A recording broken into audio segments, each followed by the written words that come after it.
जय श्री कृष्णा दोस्तों। तो आज हम बात करेंगे कि धृतराष्ट्र अंधे कैसे हो गए और पांडु कौन थे। यह बात महाभारत के समय के पहले की है। हस्तिनापुर के राजा शांतनु की पत्नी गंगा थी और गंगा पुत्र भीष्म थे। एक वचन के कारण गंगा चली गई थी। फिर शांतनु ने एक मछुआरन से विवाह किया था जो कि बहुत ही सुंदर थी और आकर्षक भी। मछुआरन का शर्त था कि उसका पुत्र जो पैदा होगा राजा वही बनेगा। फिर भीष्म ने प्रतिज्ञा ली कि वो कोई विवाह नहीं करेगा और उनका सौतेला भाई जो होगा वही राजा बनेगा। तो इस तरह राजपाट अच्छे से चल ही रहा था कि उस कन्या मछुआरन को, जिसका नाम सत्यवती था, उसके एक पुत्र हुए जिसका नाम चित्रांगद था। कुछ सालों बाद उनका एक और पुत्र हुआ जिनका नाम विचित्रवीर्य था। चित्रांगद बड़े थे इसलिए उनको राजा बनाया गया, लेकिन उनका स्वभाव इतना क्रूर था कि वह अपने शक्ति के घमंड में किसी को कुछ नहीं समझते थे और देवताओं का भी अपमान करने लग गए थे और अपनी प्रजा के साथ भी दुर्व्यवहार करते थे। फिर एक दिन चित्रांगद नाम एक व्यक्ति जो कि उन्हीं के नाम का था, वह भी बहुत शक्तिशाली और बलवान था। एक बार उसने चित्रांगद को ललकारा और कहा, जो तुम्हारा नाम है वही मेरा नाम है। आज देखते हैं कि इस युद्ध में कौन जीतता है, बुराई या अच्छाई। इस तरह दोनों में युद्ध हुआ और सत्यवती का पुत्र चित्रांगद मारा गया। हस्तिनापुर में कोई राजा नहीं था। उसके बाद भीष्म पितामह जो कि बड़े भ्राता थे, उन्होंने कसम ली थी कि मैं राजगद्दी पे नहीं बैठूंगा, तो वो नहीं बैठ सकते थे। फिर उन्होंने विचित्रवीर्य को, जो कि अभी उनका बाल अवस्था ही था, उनको राजा बनाया। सत्यवती फिर प्रसन्न हुई। एक बेटे का जाने का गम था, पर दिन बीतते ही वह यह सब भूल चुकी थी। फिर अपने बेटे विचित्रवीर्य की विवाह के लिए लड़की यानी कन्या ढूंढने लग गई। फिर सत्यवती ने एक अंबिका नाम की कन्या और एक अंबिका नाम की कन्या से विचित्रवीर्य का विवाह करवाया।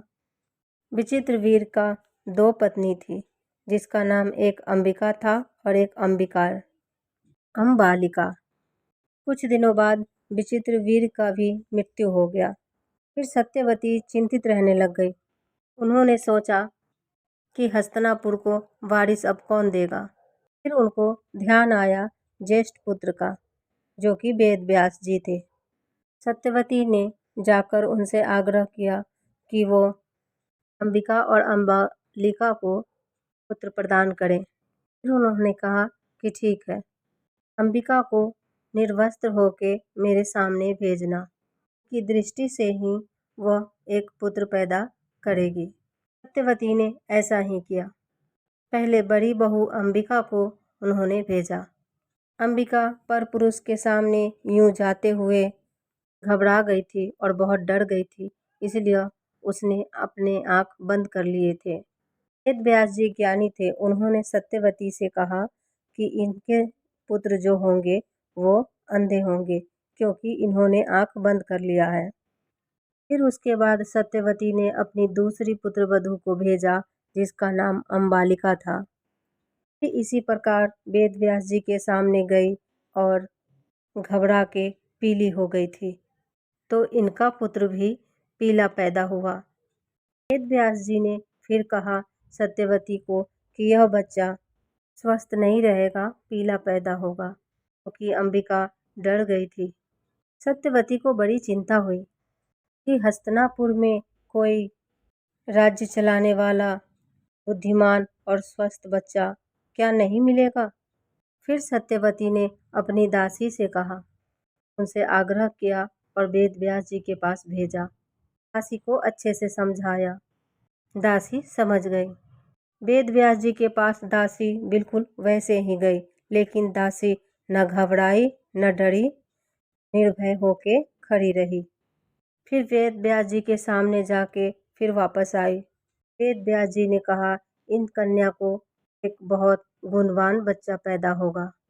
तो इस तरह अंबिका को एक अंधा बच्चा पैदा हुआ जो कि उन्होंने आंख बंद कर लिया था। फिर अंबालिका को भी एक बच्चा पैदा हुआ जो कि अस्वस्थ था, पीला था।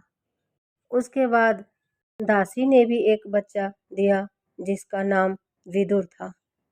जो बच्चा अंधा था उनका नाम धृतराष्ट्र था, और जो बच्चा पीला था उनका नाम पांडु था, और जो बच्चा दासी का था उनका नाम विदुर था।